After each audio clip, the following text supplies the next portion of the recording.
Good day dear learners. Ray optics पढ़ रहे हैं हम लोग और हम रिफ्लेक्शन ऑफ लाइट में एक पर्टिकुलर केस तक आगे पहुंच चुके थे। में हमने स्फेरिकल मिरर पढ़े थे। अभी तक हमने सिर्फ रिफ्लेक्शन कंप्लीट किया है। क्लास याद हो, लिंक डिस्क्रिप्शन में मिल जाएगा आपको। ऑप्टिक्स की जो भी सीरीज चल रही है उसका। बट आगे पढ़ने से पहले हम एक बार हमारा क्विक रिवीजन करेंगे, जो कि पढ़ने का सबसे बेस्ट तरीका है। अगर आपको किसी भी लेवल पे आगे जाना है, किसी भी बड़े एग्जाम को क्लियर करना है, कंपटीशन एग्जाम को क्लियर करना है, ना सिर्फ एकेडमिक स्कूल लेवल की बात नहीं कर रहा मैं, किसी भी कंपटीशन के लेवल पे अगर आपको क्लियर करना है, भले वो आपके एनटीएससी का लेवल हो, जेई का लेवल हो, नीट का लेवल हो, आईआईटी का लेवल हो, ओलंपियाड का लेवल हो, तो आपको क्या ध्यान रखना है? बहुत बेसिक बात कि हम जो भी पढ़े आगे, उससे पहले एक बार इससे पहले वाले टॉपिक का क्विक रिवीजन बहुत ही जरूरी है। तो देखो, फंडामेंटल हमने जो सीखा वो ये कि लॉ ऑफ रिफ्लेक्शन क्या होता है। लॉ ऑफ रिफ्लेक्शन अब सबको बहुत अच्छे से समझ में आ गया होगा, हर तरह के सरफेस पे लगता है, पर पढ़ने के लिए पहले हम इसको प्लेन सरफेस के लिए बोलते हैं। क्या है? इसमें तीन रे है। एक को हम बोलते हैं इंसिडेंट रे, एक है रिफ्लेक्टेड रे, और आप चाहो तो इसको रे बोलो, नहीं तो ये जस्ट एक नॉर्मल है। नॉर्मल कैसे बनता है? नॉर्मल के लिए आपको अपनी ज्योमेट्री की बात याद रखनी पड़ेगी कि अगर कोई आपके पास एक कर्व है तो उसका एक पॉइंट ढूंढो, उस पॉइंट पे टेंजेंट ड्रॉ करो, टेंजेंट पे परपेंडिकुलर ड्रॉ करो। That is called normal. हमेशा यही नॉर्मल बनेगा। अब जैसे इस वाले पॉइंट पर आपका इंटरेक्शन हुआ, लाइट आई, लाइट के आने के इनफाइनाइट पॉइंट्स है, वो यहाँ भी आ सकती है, वो यहाँ भी आ सकती है, यहाँ भी आ सकती है, बट हम एक बार में जिस पॉइंट को कंसीडर कर रहे हैं ना, वो है ये वाला पॉइंट। ये ध्यान रखना, पढ़ने में हम एक बार में एक ही पॉइंट ले रहे हैं, बट यहाँ पर बहुत सारे पॉइंट हो सकते हैं। ये ऐसे भी बनेगा, ये ऐसे भी बनेगा, ये ऐसे भी बनेगा, एंड सो ऑन। ये बनता ही रहेगा। तो जो हमें बात अभी पता चली वो ये है कि इंसिडेंट रे, नॉर्मल और reflected ray always lies in the same plane. यानी आप उसको लेकर हमेशा एक प्लेन तैयार कर सकते हो। मैंने एग्जांपल दिया था ऐसे। पहला law, I R, incident ray, reflected ray and surface normal always lies in the same plane. दूसरा, angle I equal to angle R. जो भी एंगल आई होगा उसके बराबर का ही हमारा एंगल आर होगा। इसी से हम प्लेन मिरर से इमेजेस बनाते हैं, इसी कॉन्सेप्ट के बेस पर। ठीक है, वर्चुअल इमेज बनेगी। वर्चुअल इमेज हमारे दिमाग में बनती है, सेम डिस्टेंस पे बनेगी। वर्चुअल इमेज बनेगी, सेम साइज की बनेगी। अगर हमारे पास कभी भी कुछ भी केस में आपको लिख रहा है कि जितना ऑब्जेक्ट है उसी साइज का इमेज है और वो वर्चुअल है ना, इन्वर्टेड है, सेम डिस्टेंस पे बन रहा है, तो हम समझ जाएंगे कि वो क्या बोल रहा है, प्लेन मिरर। जैसे इसका एक पॉइंटेड पॉइंट ये वाला है, तो इस मिरर से ये वाला पॉइंट यहाँ आएगा, यहाँ पर एक पॉइंट मार्क करा तो वो इतनी डिस्टेंस पे आएगा, यहाँ पे पॉइंट मार्क करा तो वो यहाँ पर आएगा। तो आप बोल सकते हो कि लेटरली इन्वर्टेड बन रही है। ठीक है। अब है ना, इसमें छोटा सा एक कॉन्सेप्चुअल पॉइंट आता है। लोग बोलते हैं कि मिरर उल्टा इमेज बनाता है। एक्चुअली हम देखते उसको उल्टा है। तो ऐसे होता है कि जैसे अपन मिरर के सामने खड़े हो गए और हमने राइट हैंड उठाया, तो वो क्या लगता है हमको कि वहां पे लेफ्ट जा रहा है। वो इसलिए क्योंकि हम उल्टे खड़े हैं। समझ में आया? ये हमारे देखने के साथ कंपोजिट रिएक्शन है उसका। आप अगर उल्टे हो जाओ और किसी थर्ड ऑब्जर्वर को बोलो, किसी और दूसरे ऑब्जर्वर को बोलो कि भाई मैं राइट उठाऊंगा, तो इमेज में देख कि मेरी वहां पर राइट हैंड अप हो रहा है या लेफ्ट हैंड अप हो रहा है, तो आप बोलोगे, आप देखोगे कि वो तो बोलेगा कि राइट उठाया तो राइट उठ रहा है मिरर में भी, और लेफ्ट उठाया तो मिरर में भी लेफ्ट जा रहा है। तो कुछ लोग बोलते हैं कि मिरर उल्टा कर देता है। तो यहाँ पर मैं आपको बहुत ही साफ बात करूंगा कि अगर हम किसी बड़े एग्जाम का ध्यान रखते हुए पढ़ रहे हैं तो आपको कॉन्सेप्चुअली बहुत स्ट्रांग होना चाहिए। तो ये सारी बातें प्लेन मिरर की प्रॉपर्टी हो गई। फिर हम चले थे स्फेरिकल मिरर पे। स्फेरिकल मिरर में भी law of reflection as it is लगेगा, बट जैसा मैंने कहा कि वहां पे आपको टेंजेंट ड्रॉ करना पड़ेगा, फिर नॉर्मल बनेगा। तो हम यहाँ पे दो टाइप के कॉनकेव मिरर या कॉन्वेक्स मिरर बना रहे हैं स्फेरिकल मिरर। यह है कॉनकेव, जिसमें कैविटी बन रही है। ये कैविटी दिख रही है ना आपको, ये कैविटी है। ये एक कैविटी वाली जगह हो गई, ये कैविटी बन गई। ये कॉन्वेक्स है। लाइट रे ऐसे ही लिया है हमने, लाइट रे ऐसे ही लिया है। ठीक, इस वाले पॉइंट को हम बोलते हैं पोल। क्या है ये? पोल, ये पोल है। इसका दूसरे सरफेस पे, जैसे यहां तो लाइट आ रही है, ये वाला सरफेस काम आ रहा है, इस वाले सरफेस को हम हार्ड सरफेस बोल रहे हैं, पॉलिश सरफेस है, इस पे पॉलिश हो रही है, इस पे पॉलिश हो रही है, ये हमारे काम का नहीं है। इसी तरह से यहां पर ये पॉलिश हो रही है, इधर की तरफ ये पॉलिश हो रही है, ये काम का नहीं है। लाइट इधर से आके काम करेगी। काम करने का तरीका वही है कि आपको एक पॉइंट जहां पे लाइट का इंटरेक्शन हुआ पे टेंजेंट ड्रॉ करके और उस पे एक नॉर्मल बना देना है। अगर ये किसी स्फेयर का पार्ट है, जो कि ये है, तो आप देखोगे कि इसका जो नॉर्मल आएगा वो हमेशा सेंटर से जाएगा, क्योंकि ये किसी स्फेयर का सेंटर है। पहले की क्लास याद करो, मैंने बनाना बताया था आपको, स्फेयर का सेंटर है ये। अब इसमें जो जो दो बातें हैं आपको ध्यान देने की, वो ये क्या है कि एक तो इसमें फोकल लेंथ आएगी ना, सेंटर ऑफ कर्वेचर आएगा। सेंटर ऑफ कर्वेचर का फोकल से डिस्टेंस आपने लिखा था F is equal to R by two, remember, F is equal to R by to.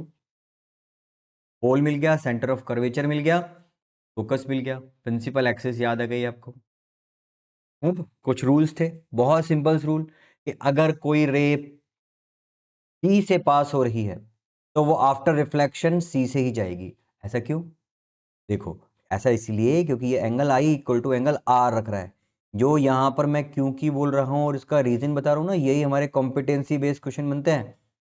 Particularly for 10th class student बोला हूं मैं ये वाली बात, कॉम्पिटेंसी बेस्ड क्वेश्चन, कि अगर इसने बोला कि सी से आने वाली रे सी से ही वापस क्यों चली गई, तो आप बोलोगे कि ये फॉलो कर रही है लॉ ऑफ रिफ्लेक्शन को। Angle I equal to angle r, यहां पर कितना है angle of incidence? Angle of incidence यहां पर है 0, दैट्स वाई नॉर्मल, रिफ्लेक्टेड और इंसिडेंट सब एक ही रास्ते में हो गए। क्या कॉन्वेक्स में भी ऐसा ही होगा? ऐसा होगा, और ऐसे बोलना चाहिए होता हुआ लगेगा, क्योंकि यहां रे तो इधर चली गई, तो हम इसको जब पीछे की तरफ बढ़ाएंगे तो ये हमारा वर्चुअल पोर्शन है। ठीक है, ये रियल नहीं है, ये वर्चुअल है। जो यहां हो रहा है इस साइड, वो रियल है।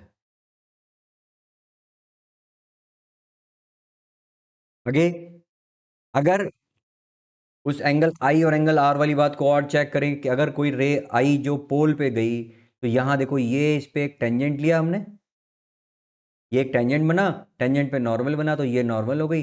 तो इंसिडेंट रे, रिफ्लेक्टेड रे के बीच का जो एंगल है आई इक्वल टू आर होना चाहिए, वो हो भी रहा है। सेम बात यहां पर भी है। तो दो रूल्स पता चल गए हमें को रेस के, नीचे आएगी सी पे जाएगी, या जाती हुई लगेगी। जाती हुई लगेगी यानी कि इट अपीयर्स टू बी, ये second statement is for convex mirror and first is for concave mirror. Same यहां पर। अब इसमें एक साइन कन्वेंशन आता है। साइन कन्वेंशन बच्चों बहुत ही इजी है। साइन कन्वेंशन और मिरर फॉर्मूले को एक साथ देखो, इसी के बेस पर हम इसके नेक्स्ट क्लास में इसके न्यूमेरिकल्स करेंगे। कि जो भी आपको लिखता है, सारी पहली बात, फर्स्ट थिंग फर्स्ट, क्या? ऑल डिस्टेंसेस, डिस्टेंस मेजर कर रहे हैं ना, all distances are measured from the pole. सारी डिस्टेंस पोल से मेजर करनी है, लिख लो इस बात को। All distances are measured from the pole. जैसे मुझे अगर ये वाली डिस्टेंस मेजर करनी है, तो मैं अपने स्केल का 0 यहां रखूंगा, 0 काउंट ऐसे करूंगा, 0 1 2 3 4 एंड सो ऑन। और अगर मुझे ये वाली कोई डिस्टेंस काउंट करनी है, तो मैं अपने स्केल का 0 यहाँ रखूंगा इस तरफ पोल पे, यहाँ 0 हो गया, फिर काउंट करूंगा 1 2 3 एंड 4। अब देखो, इसको काउंट करने के लिए मैं इधर जा रहा था ना, और इसको काउंट करने के लिए मैं इधर जा रहा था। तो हमारा दूसरा लॉ, फर्स्ट क्या है? All distances are measured from the pole, remember. दूसरा, direction of incident rays considered as positive. बस दो बातें। अब ये है डायरेक्शन ऑफ इंसिडेंट रे, ये डायरेक्शन ऑफ इंसिडेंट रे, तो इसका मतलब ये वाली डिस्टेंस कैसी हो जाएगी हमारी? पॉजिटिव। ये डायरेक्शन ऑफ इंसिडेंट रे, हम यहाँ पे अपोजिट जा रहे हैं, डायरेक्शन ऑफ इंसिडेंट रे के अपोजिट जा रहे हैं, तो ये डिस्टेंस क्या हो जाएगा? नेगेटिव। इसका मतलब इसका जो फोकस आएगा, जिस पॉइंट को अपन फोकस बोल रहे हैं, वो हमेशा क्या होने वाला है? नेगेटिव। ठीक है। इसके अलावा एक छोटी सी बात है कि इस प्रिंसिपल एक्सिस के ऊपर और नीचे हम यहां वाले को बोल देते हैं प्लस और इसको बोल देते हैं माइनस। एक्चुअली ऊपर और नीचे मैं इसलिए भी नहीं बोलना चाहता क्योंकि मिरर जब अपन सोचते हैं ना, अब जैसे ऐसा मैंने मिरर रखा, इसमें क्या ऊपर क्या नीचे, ये ऊपर, वो ऊपर आपने इसलिए बोला क्योंकि अगर इसको प्रिंसिपल एक्सिस बोल रहे हैं तो ये वाली चीज ऊपर, पर इसको ऐसे घुमा दूंगा तो ये उल्टा हो जाएगा। और मान लो किसी ने उल्टे को ही ऐसे देखना शुरू करा तो फिर वो ऊपर हो गया। जैसे नॉर्दर्न हेमिस्फीयर के लोग, अब ये अर्थ है, अर्थ में क्या ऊपर क्या नीचे, भाई आपको एक रेफरेंस बनाना है तो आप ऊपर नीचे बोल रहे हो। अब जैसे यहाँ पे नॉर्दर्न हेमिस्फीयर में जो लोग रह रहे हैं उनके लिए ये लोग उल्टे हो गए, ऑस्ट्रेलिया वाले, और ऑस्ट्रेलिया वालों के लिए ये यूरोप वाले लोग उल्टे हो गए। ठीक है, तो जस्ट एक कन्वेंशन है। तो ऊपर नीचे वाली बात आप ध्यान रखो कि अगर ये डायग्राम बना हुआ है तो ये सब पॉजिटिव है और ये नेगेटिव। मिरर के प्रॉब्लम सॉल्व करने के लिए बहुत ही अच्छा फॉर्मूला है, उसको हम बोलते हैं mirror formula. 1/v plus 1/u equal to 1/f। क्या है v? v है डिस्टेंस ऑफ द इमेज। जैसे मान लो यहां पर इमेज बन रही है सपोज, तो ये डिस्टेंस v हो गई। यहां पर अपने ऑब्जेक्ट रखा है तो ये डिस्टेंस u हो गया, और फोकस तो है ही। ठीक है, फोकस हम उसको बोल रहे थे कि जो रेज अगर पैरेलल हैं प्रिंसिपल एक्सिस के तो आफ्टर रिफ्लेक्शन जिस पॉइंट से जाएंगी, आफ्टर रिफ्लेक्शन जिस पॉइंट से जाएंगी that is called focus. Focus is the point where all parallel rays coming towards the convex mirror, concave mirror, और finally meet या appears to meet। appears to meet किसके लिए बोलेंगे? appear हमेशा convex के लिए आ रहा है, और दूसरी बात अपन ने concave के लिए बोली है। And इसमें अगला फॉर्मूला एक आता है मैग्निफिकेशन का, इमेज बड़ी बनी है या छोटी बनी है। हाइट ऑफ इमेज, ये हाइट ऑफ इमेज है और ये है height of object. Sign convention में ध्यान रखना है, यहाँ पर v और u को आपको साइन के साथ रखना है, और ये माइनस, इसमें भी आपको इन सब को विद साइन यूज करना है। ये सब विद साइन यूज होंगे। नोन का साइन लेना है, नोन चीजों का साइन लेना है, नोइंग नोन का साइन लेना है, अननोन अपने आप आएगा।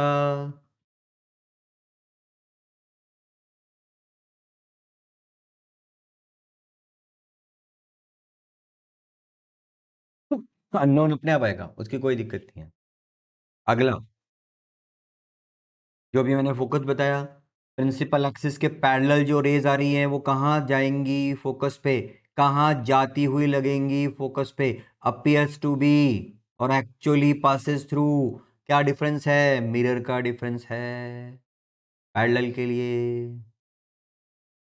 इमेज फॉर्मेशन, अगर ऑब्जेक्ट इन्फिनिटी पर है, अगर ऑब्जेक्ट इन्फिनिटी पर है तो कहाँ पे जाएगा? फोकस पे, या जाता हुआ लगेगा। अगर ऑब्जेक्ट, इसका अपन टेबल बना चुके हैं, जस्ट मैं खाली रिकॉल कर रहा हूं इसको। अगर ऑब्जेक्ट इन्फिनिटी पर है तो आफ्टर रिफ्लेक्शन वो कहाँ जाएगा? फोकस पे, यानी कि हाईली डिमिनिश्ड छोटा इमेज बनेगा। पोजीशन ऑफ द ऑब्जेक्ट, अब हम इन्फिनिटी थे, इन्फिनिटी से अपन सी से दूसरी तरफ लाए, एफ और इन्फिनिटी के बीच में, सी और इन्फिनिटी के बीच में, तो इमेज ने लेफ्ट चलना शुरू कर दिया। चलते चलते जब हमारा ऑब्जेक्ट सी पर आ गया तो इमेज और लेफ्ट होते होते कहाँ हो गई? सी पर आ गई। अब हम ऑब्जेक्ट को और आगे ले गए सी और एफ के बीच में, तो इमेज और पीछे चली गई। पर तीनों ही केसेस में उल्ट, खास बात नोट करी आपने, इसको अपन नोट नहीं कर सकते, बट आप देखो इमेज उल्टी, ऑब्जेक्ट ऐसा, इमेज ऐसी, ऑब्जेक्ट ऐसा, इमेज ऐसी, ऑब्जेक्ट ऐसा, इमेज ऐसी। और दूसरी बात कोई नोट करी हो तो, सबसे पहले इमेज हाईली डिमिनिश थी, छोटा सा इमेज था।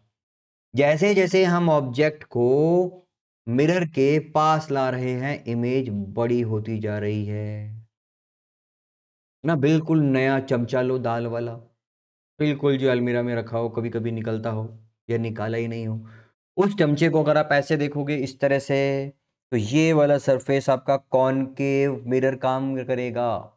और अगर ये सरफेस देखोगे तो ये कॉन्वेक्स मिरर का काम करेगा। आप बहुत दूर से लाती हुई चीजों को इसके सामने रखोगे तो आपको सारी चीजें उल्टी दिखेंगी। एक पर्टिकुलर पॉइंट पर आकर ऑब्जेक्ट और इमेज बराबर हो जाएगा, और जैसे जैसे अपन आगे लेके जाएंगे तो इमेज बड़ी होती जाएगी।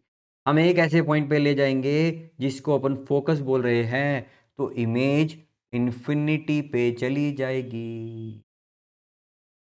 अब हमने और ऑब्जेक्ट को पास ले जाना शुरू रखा, बंद नहीं करा, यानी कि हम एफ और पी के बीच चले गए, तो इमेज एकदम से बड़ी हो जाएगी और वर्चुअल हो जाएगी। आप इस एक्सपेरिमेंट को करके देख सकते हो। ये है पास का केस जिसमें इमेज कैसी हो गई, बड़ी। रे डायग्राम बहुत इंपॉर्टेंट है बोर्ड के लिए, सबके रे डायग्राम आपको पता होने चाहिए। और सारे रे डायग्राम के लिए रूल्स क्या हैं? पहला रूल, सी से आने वाली रे सी पे जाएगी फर्स्ट। दूसरा रूल, फोकस से अगर कोई पैरेलल है, अगर प्रिंसिपल एक्सिस के पैरेलल है तो आफ्टर रिफ्लेक्शन फोकस पे जाएगी। इन दो से सारे डायग्राम बन सकते हैं। तीसरा है अगर जरूरत लगे तो, कि अगर कोई रे पी पे आ रही है, पोल पे आ रही है, तो after reflection as it is i equal to r बनाते हुए जाएगी। इनसे सब बन जाएगा। ये इसका टेबुलर फॉर्म। नोट क्या करना है आपको? कॉनकेव मिरर है, ध्यान रखें, कॉनकेव मिरर है, कैविटी वाला मिरर है, चमचे का वो साइड जिसमें दाल भरी जाती है। Real, real, real, real, real, virtual. बताओ वर्चुअल कब है? जब object is place between F and P. देखो, inverted, inverted, inverted, inverted, inverted, erect कब हुआ? When object is place between F and P. एक ही केस अलग है, उसी पे जोड़ दे दो, वो याद हो जाएगा, बाकी तो ऑर्डिनरी है। छोटी छोटी, सेम सेम कब होगी? जब ऑब्जेक्ट सी पे होगा। देखो, enlarge, highly enlarge, highly diminished, highly enlarge, ये दोनों आपस में कनेक्शन। जब इन्फिनिटी पे था तो फोकस पे, जब एफ पे है तो इन्फिनिटी पे। लो, हो गया डिस्कशन, बन गई सारी बातें। बहुत ही इजी केस है। आपको ये मार्क्स 13-14 मार्क्स का जो कहानी है ना, ये समझ में आनी ही चाहिए। ठीक है, अब हम लेंस में, सॉरी टॉर्च में इसको यूज करते हैं चीजों को देखने के लिए, लाइट लगाने के लिए, टर्च लाइट के लिए, गाड़ी के लिए लाइट, शेविंग मिरर, गाड़ी वाड़ी बनाने के, ज्वेलरी वाले लोग लगाते हैं, इसको यूज करते हैं। अब है कॉन्वेक्स मिरर, वैसे तो उसके साथ ही हो सकता है, बट कॉन्वेक्स मिरर में ज़्यादा केसेस नहीं है। ज़्यादा केस क्यों नहीं है? क्योंकि यहाँ पर फोकस वगैरह दूसरी तरफ है, वहाँ पे अपन जा नहीं रहे, ऑब्जेक्ट को यहाँ रख रहे हैं। अगर इन्फिनिटी पे रखा तो सारी रेस फोकस पे आएंगी या आती हुई लगेंगी ऑब्वियसली। अब हम इन्फिनिटी से इसको पास लेके आ रहे हैं, ध्यान रखना सी भी सब इस तरफ है, इस तरफ हम ऑब्जेक्ट को नहीं ले जा सकते।